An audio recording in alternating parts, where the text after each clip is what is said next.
ओम शांति। नवरात्रि के उपलक्ष्य में आज हम आपसे 5वीं बार और आखिरी बार मिल रहे हैं। आज हम नवरात्रि से संबंधित 5वें पहलू पर देवियों के वरदानी स्वरूप के बारे में बात करेंगे। देवी और देवता, इसका अर्थ ही है देने वाले। देवियों की महिमा में वरदानी, कल्याणी, दात्री, दायिनी, सुखदायिनी ऐसे कई शब्दों का प्रयोग होता है। लगभग सभी देवियों के चित्रों में हम देखते हैं कि उनका एक हस्त वरदानी मुद्रा में दिखाया जाता है, और जब भक्त लोग आराधना करते हैं, देवियों की साधना करते हैं, तो देवियों से वरदान की ही कामना करते हैं। उनकी यही भावना होती है कि देवियाँ उन्हें वरदान दे देंगी, देवियों की कृपा दृष्टि उन पर पड़ जाएगी। परंतु एक प्रश्न उठता है कि क्या हम पूरा जीवन भर देवियों की आराधना साधना करते हुए वरदान मांगते ही रहेंगे, वरदान की कामना रखते हुए ही जीते रहेंगे? हम क्या चाहते हैं? देखिए, एक होता है अगर हम कुछ मांगते हैं और हमें मांगने से मिल जाता है,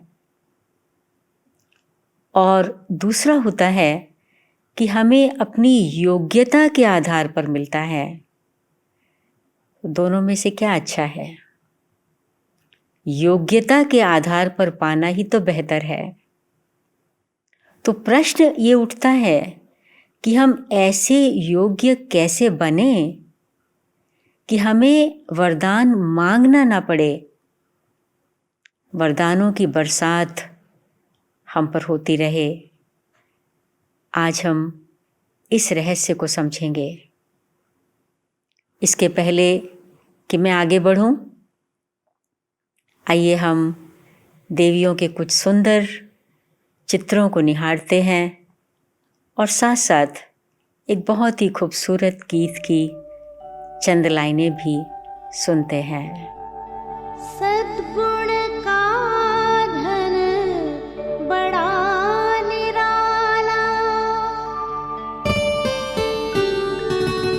बाँटो बढ़ता जा, इसे कोई न लूट सके,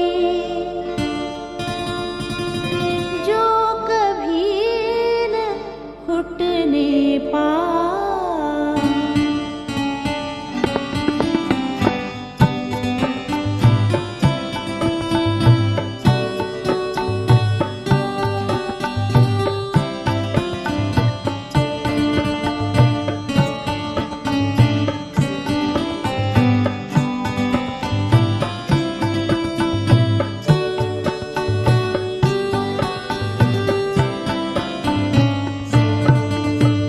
दानी बनो वरदानी बनो, दानी बनो वरदानी बनो, गुणों के महादानी बनो, गुणों के महादानी बनो, प्रभु के प्यारे सबके सहारे, प्रभु के प्यारे सबके सहारे, शिव समान कल्याणी बनो, शिव समान कल्याणी बनो, दानी बनो वरदानी बनो, दानी बनो वरदानी बनो।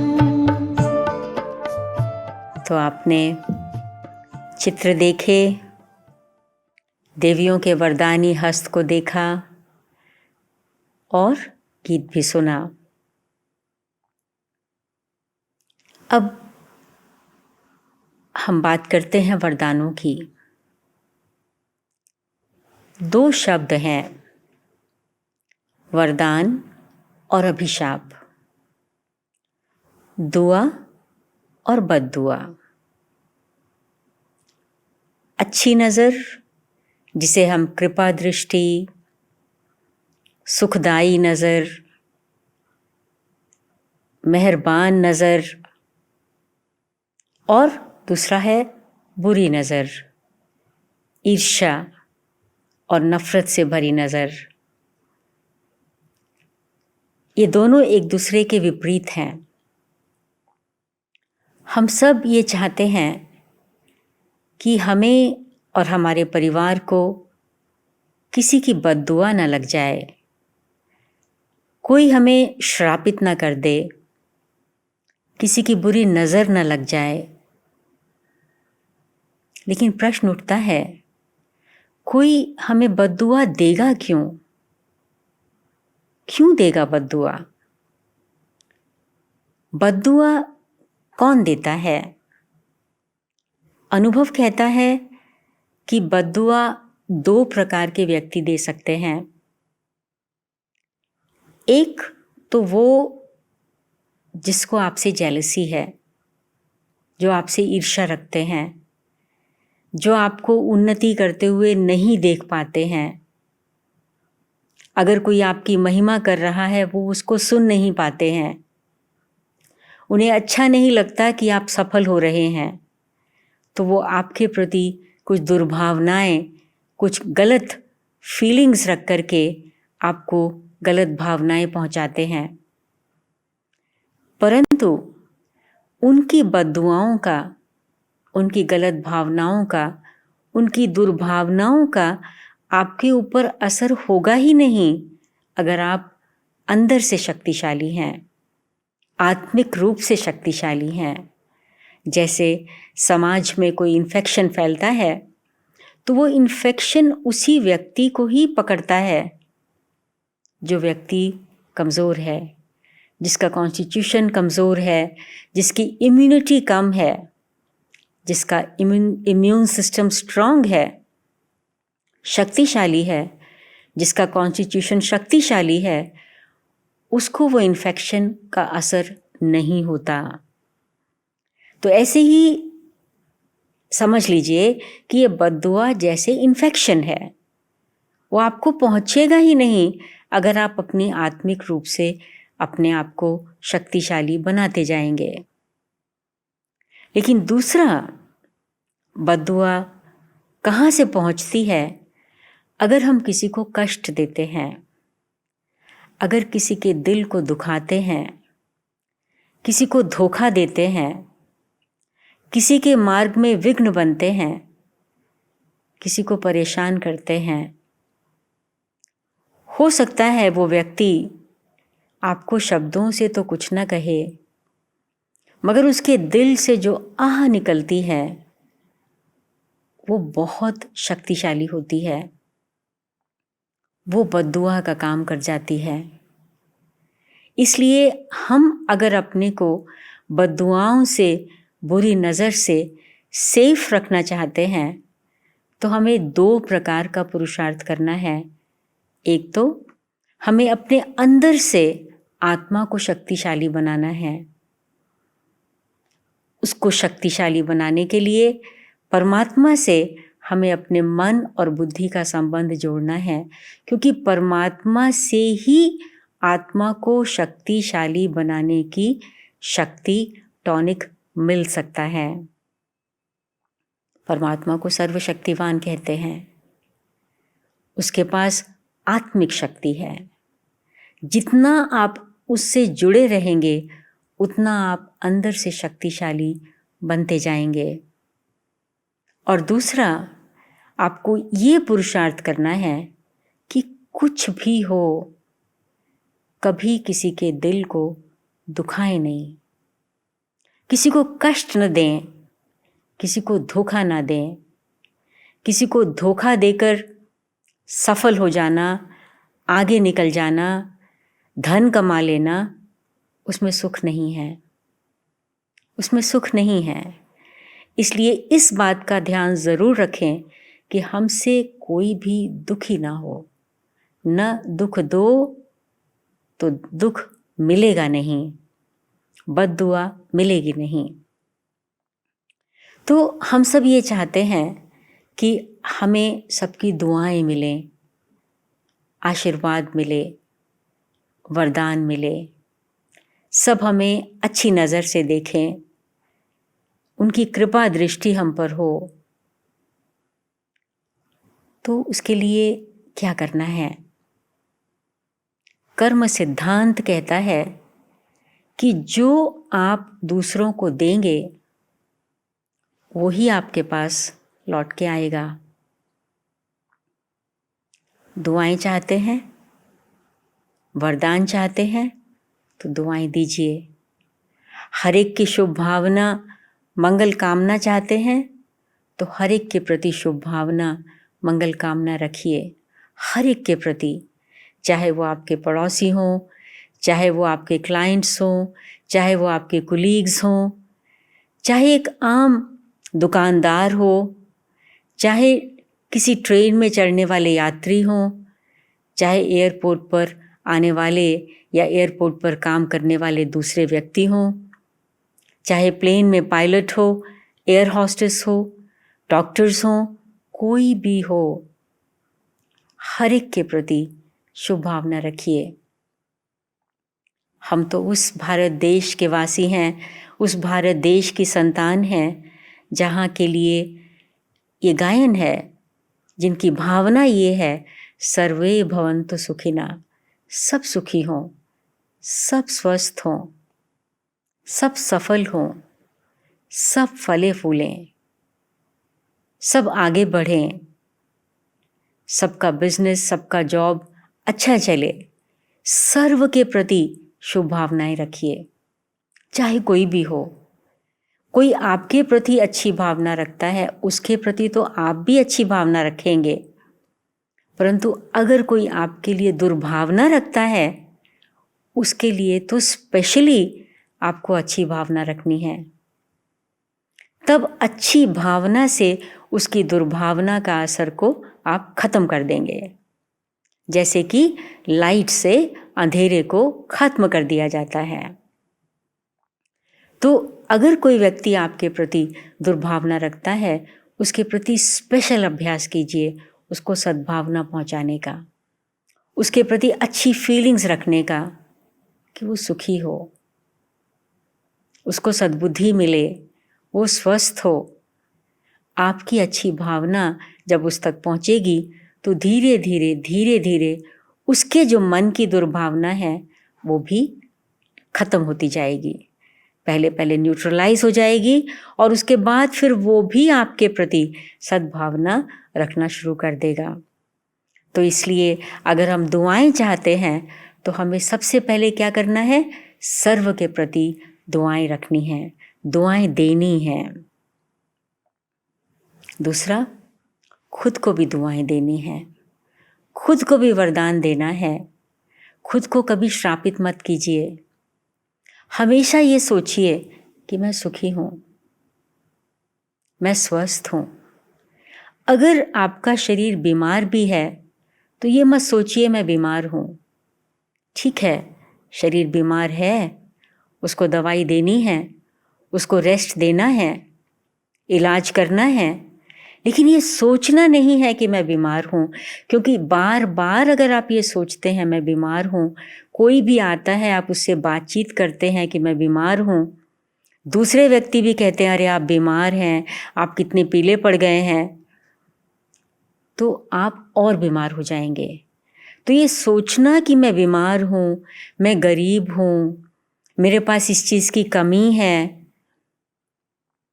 मेरे पास ये पर्याप्त मात्रा में नहीं है, ऐसे शब्द अपने लिए सोचना, ये जैसे कि अपने को बद्दुआएं देना है। इसलिए हमेशा अपने को दुआएं दीजिए, मैं सुखी हूँ, मैं स्वस्थ हूँ, मेरे पास सब कुछ पर्याप्त मात्रा में है, मैं संतुष्ट हूँ, मुझे किसी चीज़ की कमी नहीं है, मैं खुश हूँ। मैं प्रसन्नचित्त हूँ, मैं शांत हूँ। ऐसा सोचेंगे, अपने लिए ऐसा बोलेंगे तो ऐसा होता जाएगा। जो आप सोचेंगे वही होगा।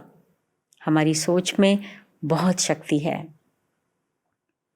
और तीसरा, अपने परिवार के सदस्यों को, उनको भी दुआएं दीजिए। भूल से भी बच्चों को, पति को, पत्नी को या घर के किसी अन्य सदस्य को ये मत कहिए और न उनके लिए ऐसा सोचिए कि तुम तो किसी काम के नहीं हो, तुम तो सचमुच बिल्कुल ही स्टूपिड हो, बुद्धू हो, निकम्मे हो, तुम तो किसी चीज़ में सफल हो ही नहीं सकते, तुम तो कभी ये बात सीख ही नहीं सकते, तुम तो आगे बढ़ ही नहीं सकते। अंदर से तो हम चाहते हैं कि हमारे परिवार के सदस्य फलें फूलें, आगे बढ़ें, स्वस्थ हों, होशियार हों, इंटेलिजेंट हों, बुद्धिमान हों। परंतु उनके फेलियर्स को देख कर के हम उनके लिए ऐसे शब्द जब बोल देते हैं तो न चाहते भी हम उनको जैसे बद्दुआ दे देते हैं। तो अगर हम किसी अन्य को, खुद को और अपने परिवार के सदस्यों को दुआएं देते रहेंगे, हिम्मत बढ़ाते रहेंगे आगे बढ़ाने के लिए, तो हमारे पास कई गुना होकर के दुआएं आती जाएंगी, वरदान आते जाएंगे, वरदानों की वर्षा होती रहेगी। कई गुना होकर के वरदानों की वर्षा होगी, हमें मांगना नहीं पड़ेगा। तो इसलिए पहली बात है, दुआएं दीजिए। कभी किसी के प्रति ऐसा कर्म मत कीजिए जो उसके दिल से कोई आह निकल पड़े। इस बात को भी याद रखना बहुत ज़रूरी है।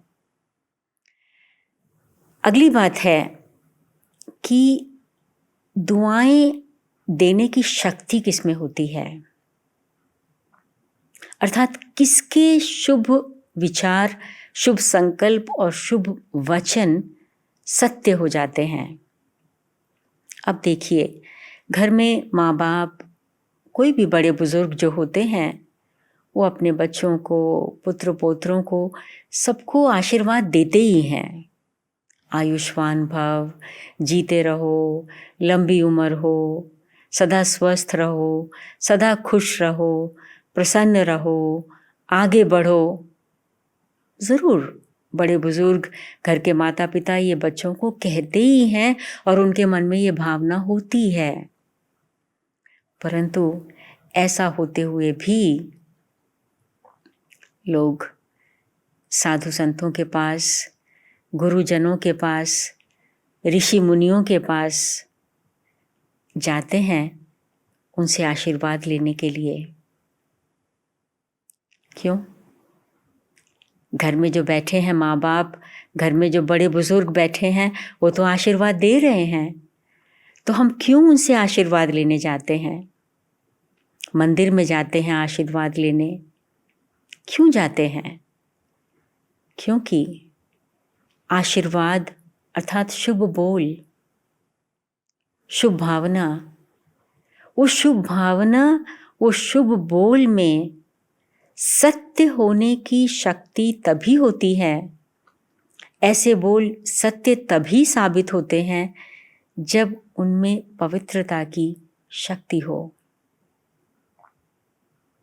इसीलिए होली पीपल के पास, साधु संतों के पास, ऐसे लोगों के पास ही जाकर के लोग उनसे वरदान, आशीर्वाद की मंगल कामना करते हैं। तो जितना जितना हम अपनी पवित्रता की शक्ति को बढ़ाते जाएंगे, जितना जितना हमारी पवित्रता की शक्ति बढ़ती जाएगी, उतना उतना हमारे बोल सत्य होते जाएंगे। हम सचमुच न केवल हमें मांगना नहीं पड़ेगा वरदान, परंतु हम खुद देवी माँ की तरह वरदानी बन जाएंगे। हाथ ऐसे करें भी ना सही, लेकिन हमारी मन की स्थिति लोगों को वरदान दे देगी। हम जहाँ जाएंगे, हमारे संपर्क में कोई आएगा, उसे शांति मिल जाएगी, खुशी मिल जाएगी, उसकी मनोभावना पूरी हो जाएगी, क्योंकि हम वरदानी बन जाएंगे। हमारे में पवित्रता की शक्ति आ जाएगी। तो क्यों ना वरदान मांगने की बजाय वरदानी बन जाया जाए। कितना अच्छा होगा। और ये हमारा भारत फिर से ऐसे देवी देवताओं की दुनिया बन जाएगा। एक और बात, आपने गीत सुना, दानी बनो वरदानी बनो, गुणों के महादानी बनो। तो एक है वरदान देना अपने मन की स्थिति से। जितना पवित्रता की शक्ति है, उतना जो हमारे मन की भावना है वो लोगों तक पहुंचती है, ऑटोमेटिकली पहुंचती है। मन की भावना जितनी श्रेष्ठ है, जितनी शक्तिशाली है, तो पवित्रता की शक्ति से उसका फोर्स और बढ़ जाता है। लेकिन उसके साथ साथ प्रतिदिन हमें कुछ दान भी करना है। यहाँ धन दान, अन्न दान, वस्त्र दान की बात नहीं, बात है 2 अच्छे बोल का दान। कोई उत्साहहीन है, उसको हिम्मत बढ़ा करके उसको उत्साह का बढ़ा दें, उसकी हिम्मत बढ़ा दें, उसमें विश्वास बढ़ा दें कि तुम कर सकते हो। ये दान है, ये बहुत श्रेष्ठ दान है। किसी को एक अच्छा एडवाइस दे दें, उसको अच्छी राह पर चलने की हिम्मत दे दें, ये बहुत बड़ा दान है। ऐसा ही मन में भावना रखिए कि हर दिन ऐसा हो जिसमें कम से कम एक व्यक्ति को मैं खुशी दे दूं, शांति दे दूं, किसी की हिम्मत बढ़ा दूं, किसी की आशा का तारा जगा दूं, किसी का उत्साह बढ़ा दूं। कुछ ना कुछ दान जरूर दीजिए। जो देता है वो देवता है। और दूसरा, अपने कर्मों से गुण दान दीजिए। गुणों का दान शब्दों से नहीं दिया जाता, गुणों का दान कर्मों से दिया जाता है। अगर हम किसी को एक्यूरेसी सिखाना चाहते हैं तो हमें खुद एक्यूरेट बनना होगा।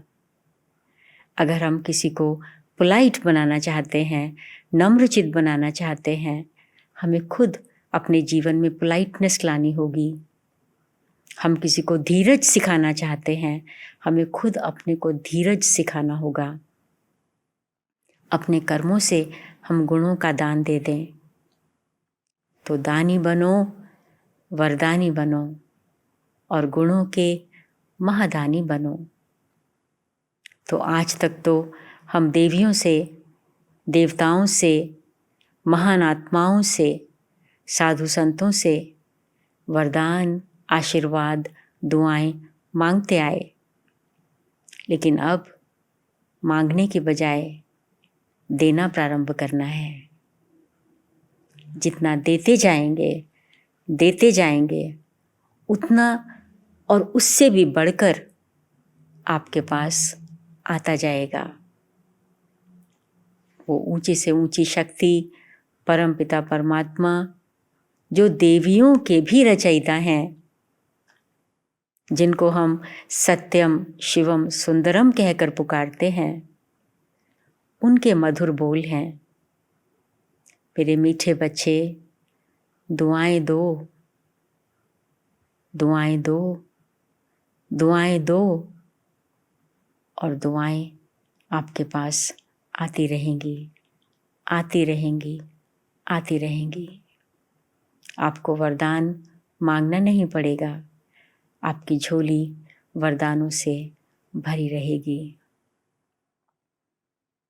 दुआएं दो और दुआएं लो।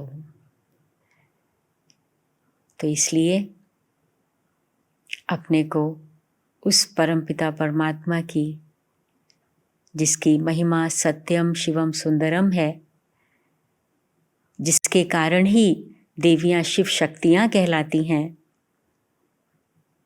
उस परमात्मा दाता की संतान होने के कारण वो भी देवियां ही हैं, देने वाली हैं। तो क्यों ना हम भी उस परमात्मा से अपने मन का रिश्ता जोड़कर उस दिव्य स्वरूप में टिक जाएं, जब हम मांगे नहीं मगर देते रहें, देते रहें। इसी में महानता है।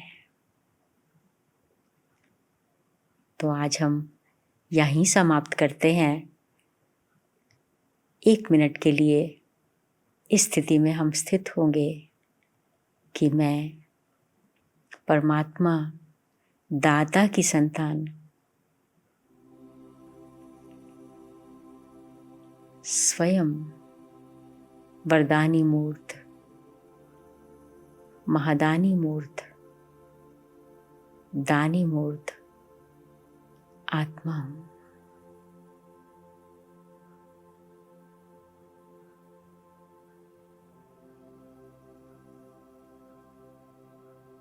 मैं आत्मा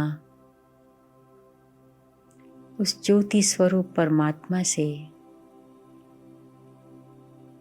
जुड़ी हुई उनकी शक्तियों को, उनके गुणों को अपने में भरती जा रही हूँ।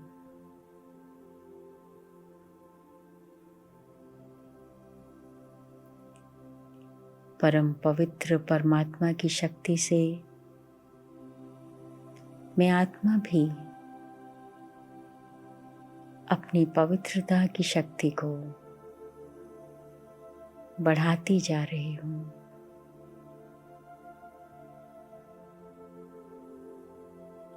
मैं पवित्र हूँ। मेरी भावनाएं सर्व आत्माओं के प्रति श्रेष्ठ हैं। मैं सभी को उस परमात्मा की संतान के रूप में ही देख रही हूँ। मेरे मन की भावना यही है, सब सुखी हो, सबको शांति मिले।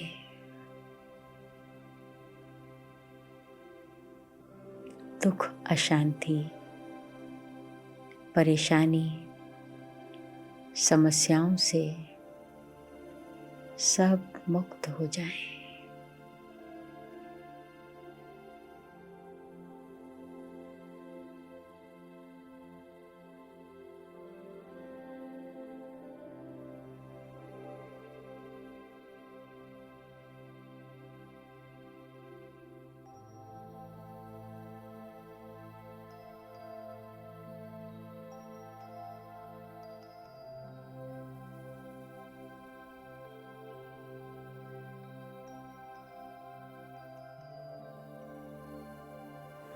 ओम शांति। तो इन 5 ही छोटे छोटे लेसन्स को कोशिश करके बार बार दोहराइए और अपने जीवन को आगे बढ़ाते रहिए। जीवन की सफलता के लिए, आपके सुख शांतिमय जीवन के लिए मंगल कामनाएं। ओम शांति।